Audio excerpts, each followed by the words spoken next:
shirkani waa shir toddobaadle ah oo maalmo qabsoomi jiray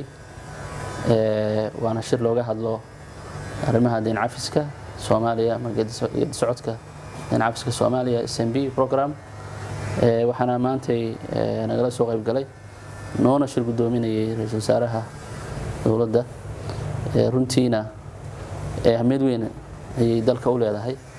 in deynta faraha badan Soomaaliya lagu leeyahay laga cafiyo meel wanaagsan ayayna maraysaa waxaa jira heshiis cusub oo la soo galay oo la rabo in deynta Soomaaliya looga cafiyo marka runtii meel wanaagsan buu marayaa shuruudaha badankood qaarna waa la gaaray qaarna waa la gaari doonaa waxaan rajayn doonaa sanadka dhamaadkiisa in go'aan laga gaari doono deyn cafinta Soomaaliya